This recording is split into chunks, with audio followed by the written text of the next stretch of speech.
911 dispatcher, name the dumbest call you've ever received. Paramedic here. Does that count? A 19-year-old guy once called an ambulance because his arm went numb after playing Xbox for too long. My little sister once called 911 because her tiny pet lizard got sucked down the bathtub drain. Poor kid just wanted to give her gecko a bath. His name was Steve. Crying, she called 911 and told them that Steve was drowning, that he'd been sucked into the drain. By the time they figured out Steve was a gecko, both the police and the fire department were already on their way to our house.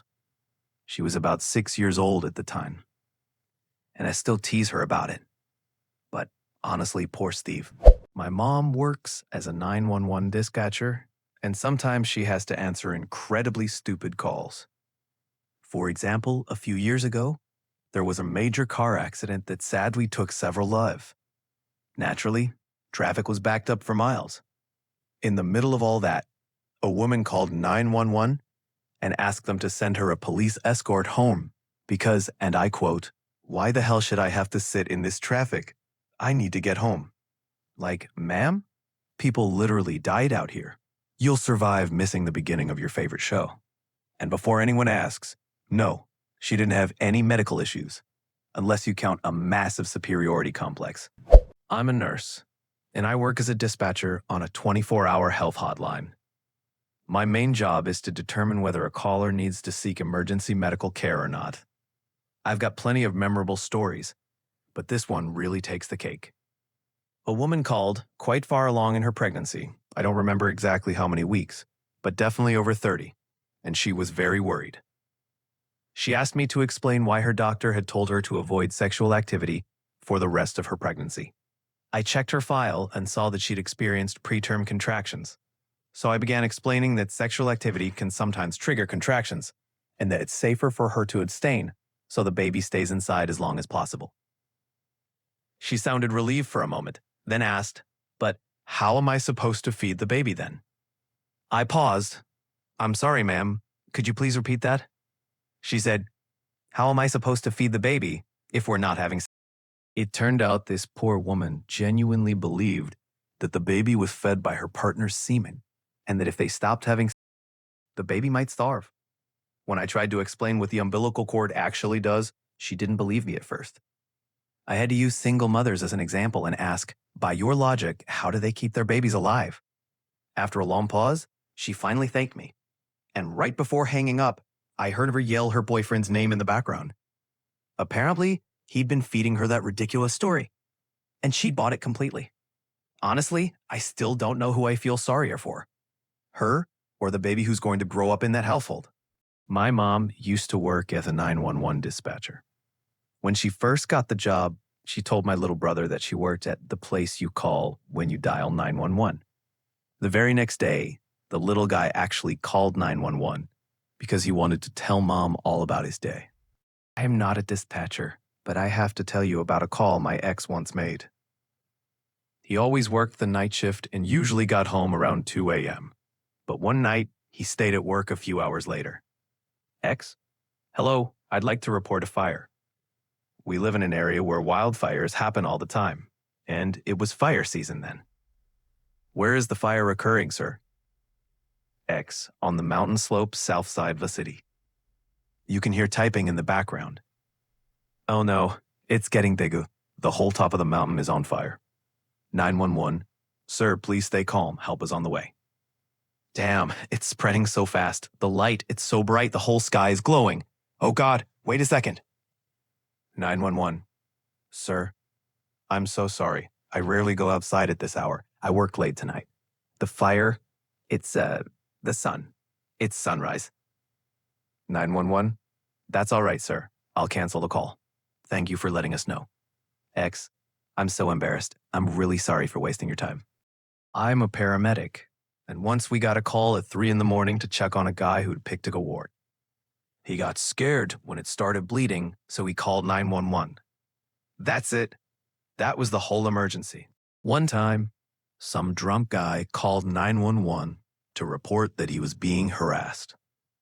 But in reality, our officers were already arresting him because he'd been throwing pizza at random passersby.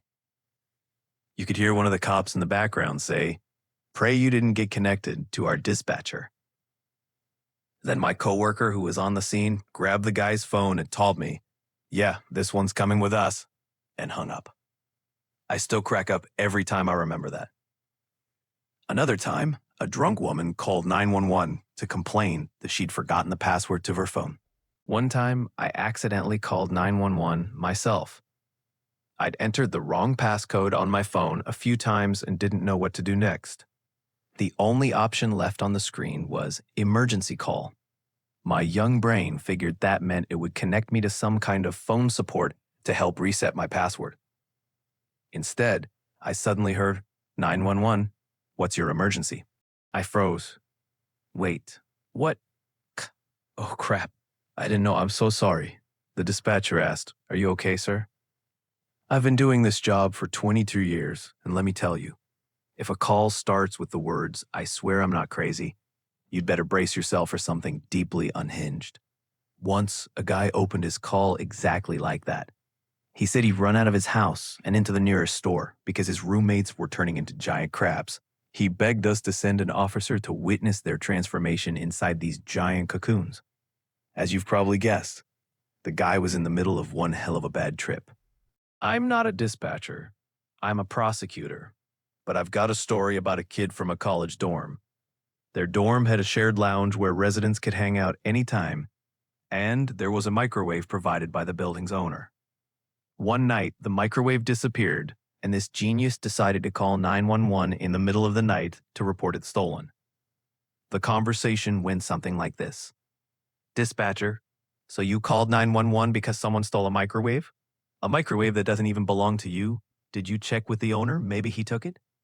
Guy, no. Dispatcher, sir, this isn't an emergency. Guy, but I'm really hungry. I'm an EMT, and one night around 2 a.m., we got a call from a young woman. She said her legs were turning blue. When we arrived, we found out she'd been out clubbing all night in brand new jeans. Turns out the dye had rubbed off onto her skin, and she thought she was losing circulation or something. Funny enough, I'm now in nursing school, and one of our textbooks literally says, if a patient complains about discoloration of their hands or legs, ask if they're wearing new jeans. Apparently, it happens way more often than you'd think. The kid was persistent. He tried to explain to the dispatcher that this was the worst thing that had ever happened to him. Meanwhile, the line was being tied up while people with real emergencies were waiting.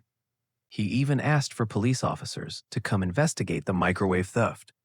And they actually sent a couple, not to find the microwave, but to teach him a lesson about abusing 911. At his court hearing, he pleaded not guilty and demanded a jury trial. The jury took about 20 minutes to convict him. I like to think the judge spent 17 of those minutes laughing, 2 minutes trying to pull himself together, and the final minute deciding on the sentence. I work at a trauma center. Once, they brought in a guy by ambulance who had just broken his finger. He and his wife insisted on calling 911, even though they lived just a couple of blocks away. All that fuss over one little broken finger. Another time, we got a man who decided to refuel his lawnmower while smoking a cigarette. The result? Severe burns on 60% of his body. A tragic, and at the same time unbelievably stupid, story. 15 years on the job. I've heard it all. Once, someone called 911 to ask how to properly smoke a brisket. Another time, someone wanted to know what the fines are for illegal parking. One guy called just to wish me a Merry Christmas at 3 a.m. I was working the holiday shift, so thanks, I guess. Then there was the person who called because their trunk was stuck and they didn't know what to do. And once, someone reported seeing a black man in their small rural town and said, "We don't usually have those around here. It looks suspicious." And of course, there are always the lonely ones, people who call 911 just to talk. I've probably taken 1,000 of those calls. Yeah, people definitely abuse the system. But overall, I'm glad that the younger generation seems to understand. You call 911 only when your life's in danger, or when a real crime is happening right next to you. I'm a 911 operator. This call is being recorded. What's your emergency? Caller. I don't know if this is important, but 4 days ago, I noticed a moving truck pull up to my neighbor's house. It was from some U-Haul company. You know, the ones people use when they're moving. 911. Okay, go on. Two sketchy-looking guys got out. I watched them wander around the house, and the way they moved, it was pretty clear they didn't belong there. 911. You said 4 days ago? Yeah, and I'm just worried because my neighbors are on vacation. No one's supposed to be home. 911. All right, we'll check it out. Turns out, the neighbor's entire house had been cleaned out. Everything valuable was gone. By the time police tracked it down, the stolen stuff had already been sold off. Pawn shops move fast when they know the goods are hot. Pro tip: if anything seems suspicious, don't hesitate. Call the police. If the dispatcher decides your report isn't serious enough, you can always file a complaint later. But it's better to call and be wrong than to stay silent and let a crime slide. My washing machine told me I should declare bankruptcy. The caller sounded really confused, an elderly woman, clearly upset. For a moment, I was completely speechless, and I think the only thing I managed to say was, "I'm sorry, what did you just say?" Thank you so much for watching. If you work in a similar field, share your stories in the comments. And don't forget to check out our other videos. See you next time. Bye.